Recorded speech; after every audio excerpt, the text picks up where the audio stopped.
What is going on, guys? This is your boy Az. We are back here. We're going to be running the Spider Tower preparation here. But before we do that, I've been getting this question over and over on YouTube, on Discord, just everywhere. Why are some of our Spider Tower enemies different? And it comes back to the difficulty. So if you guys didn't know this, we'll see it here now in game so you guys can see it. But there's 4 different difficulties that you can pick and choose from. And I think particularly, with this hard mode, we'll run into hard mode so you guys can see it. But people were asking me, why are we getting different team comps from the videos that I've been pumping out? So again here, I think one of them was this 25 where people didn't have the Absorbing Man and they had Gladiator and they had Zemo. And then why was 26 with New Mutants? So this is the reason why. So you guys are running it on hard. So this is the hard difficulty. So now we go into new run and we go into Omega. Now we'll go back to 25 and you guys will see here that the the 25 now has changed from the Gladiator to basically Absorbing Man, and also the 26, instead of New Mutants, now you'll have Xavier in here. So that's the reason why. So I feel like for the most part, if you're running it already on hard, don't change the difficulty. You might as well just push through and finish what you can here. And then maybe afterwards, maybe you can kind of run it again. But we should get the final set of floors this week. But that's the reason why. That is why some of the team comps look a little different from my videos. I don't know if anyone has videos on the hard difficulty, but I've been running it on Omega from the start. So hopefully that makes sense now. Hopefully that clarifies, why some of the teams are different, right? Having said that, now let's quickly talk about the reason, or not talk about the reason why, but let's prepare for the last week set of floors as well here while we are here. So the last week's floors are going to start basically with 31. And you'll see here that we have kind of a Liberty combination with Mephisto and the Eternals.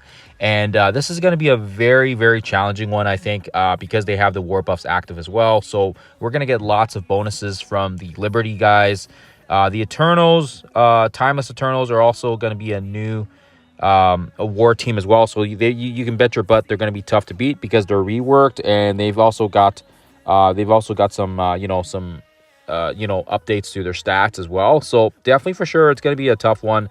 But I feel like myself, I'm going to be using our Brimstone. Brimstone is a team that people have brought up previously as well here because it was previous meta war, and on top of that as well, we may be able to take advantage of the bonuses there from the war buffs with our Brimstone. They'll also be able to cancel out the Mephisto as well. And they are a very, very fast team. Daemon should hopefully take the first turn. So hopefully that makes sense. The second one is another crazy one, but luckily we do have no restrictions. There is an Infestation team, and yeah, that means they're going to get a lot of bonuses at speed, and they're going to have a lot of turn meter on us. I think even if you use some of the other war teams like Brimstone on this one, I don't think it's going to work too well because they have a lot of passives that cancel out the bonuses from the Brimstone. But there is one particular team that I am thinking of that can cancel out a lot of their turn meter, thanks to the particular traits of the Undying, which is the fact that Scarlet Witch, Undead or Zombie, she can cancel a lot of their massive speeds, and they'll be able to take a lot of bit of hits as well here, and hopefully you guys have some of these members built up. I do believe you need either the 3 or the 4 piece for the team to work, but it should hopefully help. And actually, just looking at the team now itself, if you have like even Thanos Endgame or some sort of Annihilators, maybe they can potentially help out as well here in terms of clearing some of the positives off. So that's going to be my game plan. And then after that, then it goes into the restrictions here pretty early on. We're going to get the Spiderverse early.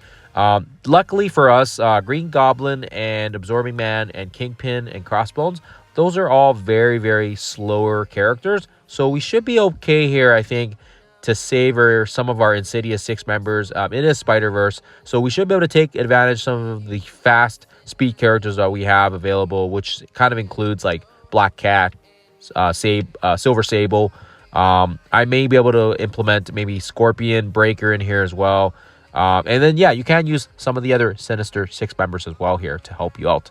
All right, so moving on, we also have now the Sinister 6 section. And yeah, this is the one where, like I said already, we want to save our Insidious 6. We want to save our Hobgoblins and our Vultures. This is going to also be important here because Nightcrawler's on this one, so he's going to be able to give a massive amount of speed up on spawn to himself, and he's going to give speed to the team as well. So this is one for sure you want to make sure you can either keep some of those high built up Sinister 6 characters like your Vulture to flip the speed up, having Hobgoblin for massive amounts of damage, Green Goblin Classic maybe a potential slot in here as well for the extra turn or the speed. So those are definitely for sure slot-ins for me, and for sure I think we should be okay here even with the war buffs active, thanks to the Shadow King, Thanos Endgame, Quasar. This particular one may be challenging, but I feel like our Insidious 6 should be up to the task.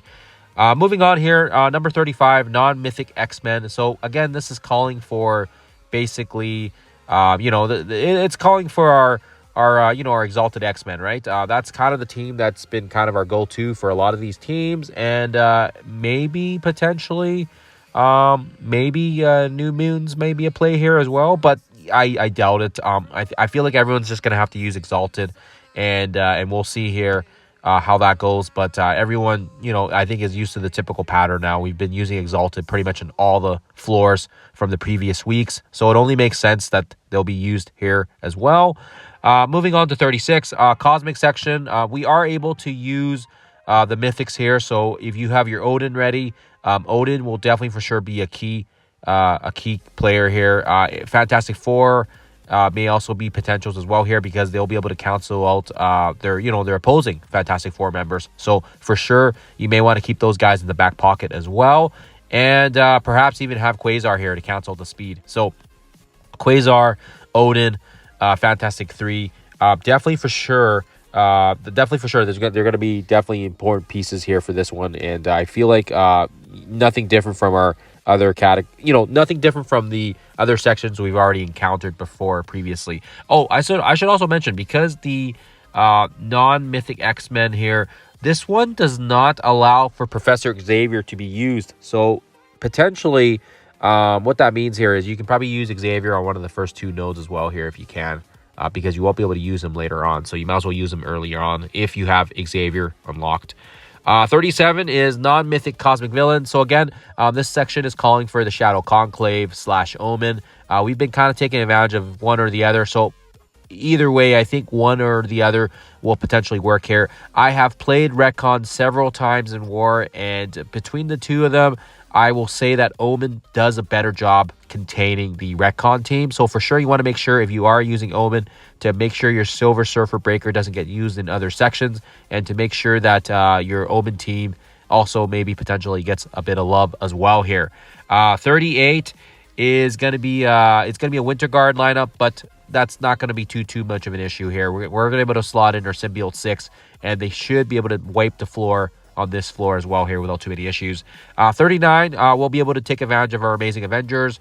I don't know if there's any alternates anymore here, because the last week you pretty much needed the Amazing Avengers, and for this one as well, I feel like it's going to be one of those ones where you either need to build a team or just be happy with where you want to rest on the floors, because potentially here you're going to need to probably have all 5 members. And then once you get through 39, it's going to reset here, as you can see, and we should be able to do the last one using our Exalted R or Amazing Avengers, which will get the refresh, and that will hopefully give us all the milestones. So hopefully that helps you guys out here, and hopefully this has also clarified the why the rooms are a little bit different for you guys as well, if you guys are doing the new run, and why it's different. But yeah, hence why I wanted to address that here in this video. Other than that, guys, let me know what you guys think about the rooms. Let me know how you guys feel when you guys are finishing up the last week here. Other than that, hopefully it helps you guys out here. I will see you guys in the next one.